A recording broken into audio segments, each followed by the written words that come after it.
قرآن پاک دیکھیے 8ویں تک کی منظوری ہے، 10ویں تک کی منظوری کی پوری کوشش ہے، اور یہ درسگاہیں آپ کے سامنے ہیں، اور 2 ٹیچر یہاں پر باقاعدہ اس کے لیے رکھے گئے ہیں، تجوید کا باقاعدہ یہاں پر نظام شروع کیا ہے۔ آپ جو ہرا بھرا ماحول دیکھ رہے ہیں یہ اس مدرسے کے اساتذہ کی محنت ہے۔ آپ یہاں سے اس پروگرام سے آپ یہ جذبہ لے کر جائیں کہ انشاءاللہ ہم بھی اپنے بچوں کو قرآن پاک کا حافظ بنائیں۔ آپ کا ایک بچہ قرآن پاک کا حافظ بن گیا، مولوی بن گیا، تو آپ سمجھو آپ کا بیڑا پار ہو۔ اس کے لیے اللہ تعالیٰ سے دعا کریں، اے اللہ میرے بیٹے کو بھی قرآن پاک کی دولت عطا کر دے۔ حدیث شریف میں آتا ہے جس کا بچہ قرآن پاک کا حافظ ہو گیا، قیامت میں اللہ تعالیٰ اس کے والدین کو ایک ایسا تاج عطا کریں گے کہ اس کے سامنے سورج کی روشنی پھیکی پڑے گی۔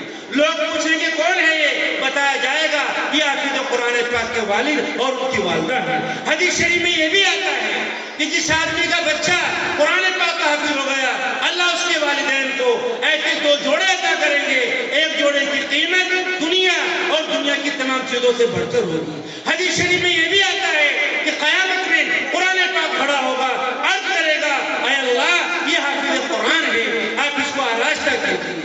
اللہ تعالیٰ اس کو کرامت کا تاج عطا کریں گے۔ قرآن پاک عرض کرے گا اے اللہ اس میں اضافہ کیجیے، تو اللہ تعالیٰ اس کو کرامت کی پوشاک لباس عطا کریں گے۔ قرآن پاک عرض کرے گا اے اللہ آپ اس سے خوش ہو جائیے، اللہ فرمائیں گے جاؤ میں اس سے خوش ہو گئے، اور پھر اللہ فرمائیں گے اے حافظ قرآن پڑھتے جاؤ اور چڑھتے جاؤ، جہاں تمہارا قرآن پاک پورا ہوگا تمہارا ٹھکانہ ہی ہے۔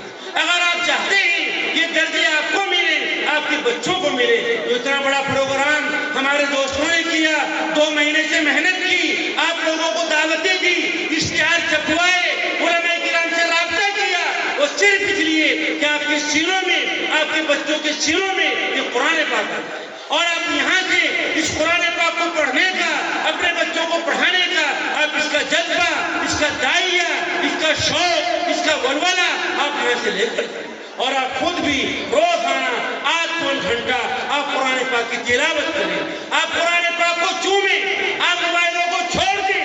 آج موبائل نے ہمارے معاشرے کو تباہ کر دیا ہے، موبائل کی وجہ سے ہمارے بچے ننگے ہو گئے، بے حیائی ہو گئی، آج ہمارے بچوں میں شراب آ گئی جس کا بھی ذکر کیا ہے۔ سہارنپور میں 150 بچے ہیں جو شراب پی کر انتقال کر چکے ہیں۔ جوان دلہن گھر میں بیٹھی ہے کہ میرا شوہر آئے گا، اور شوہر شراب پی کر سڑک کے بیچ میں بے ہوش پڑا ہوا ہے۔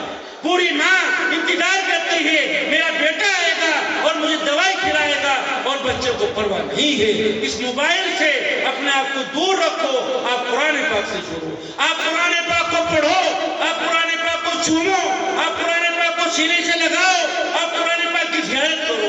میرا اور آپ کے آقا کا جب آخری وقت آیا آپ نے فرمایا لوگوں میں تم میں 2 چیزیں چھوڑ کر جاتا ہوں، انہیں مضبوطی سے پکڑ لینا، گمراہ نہیں ہوگے۔ اس میں قرآن پاک بھی تھا، اور دوسرا اس میں آقا کا طریقہ تھا۔ آپ قرآن پاک کو پڑھو، آقا کے طریقے کے مطابق آپ زندگی گزارو، اپنے بچوں کا جائزہ لو۔ آپ 1 لفظ قرآن پاک کا پڑھیں گے اللہ آپ کو 10 نیکی عطا کریں گے۔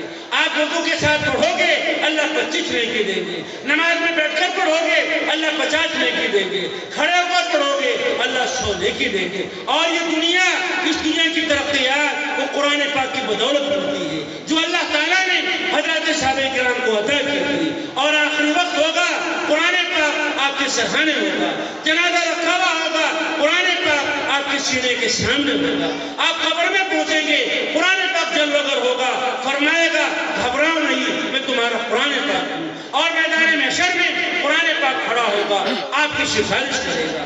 آپ یہاں سے یہ جذبہ لے کر جائیں کہ آپ بھی اپنے بچوں کو قرآن پاک کی دولت سے مالا مال کریں۔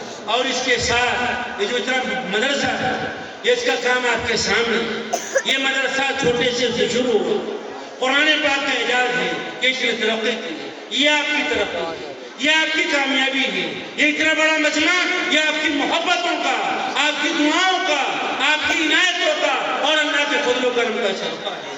آپ سے درخواست کی جاتی ہے کہ اگر آپ چاہتے ہیں کہ دولت آپ کے گھروں میں بھی آئے، آپ کے بچوں پہ بھی دولت آئے، ہمارے بچے بھی تہجد پڑھنے والے بنے، قرآن پاک کی تلاوت کرنے والے بنے، حافظ بنے، اپنے وقت کے داعی بنے، تو آپ سے درخواست ہے، ابھی بہت سے علماء کرام تشریف لانے والے ہیں، آپ سے درخواست ہے کہ آپ اس مدرسے کا تھوڑے سے وقت کے لیے بہت سنجیدگی کے ساتھ، ہنگامہ نہ ہو، مجمع منتشر نہ ہو، ابھی بہت لوگ آئیں گے، آپ اس مدرسے کا تعاون کریں۔ ایک حافظ بچے پر سال میں 8,000 روپے کے قریب کا خرچہ ہوتا ہے۔ ابھی یہاں پر 2 کمروں کی 2 درسگاہوں کی تعمیر ہونی ہے، اس میں اینٹیں ہیں، سریا ہے، سیمنٹ ہے، وہ تمام کی تمام چیزیں آ رہی ہیں۔ مدرسے کی کوئی دکانیں نہیں، مدرسے کی کوئی کھیتی نہیں۔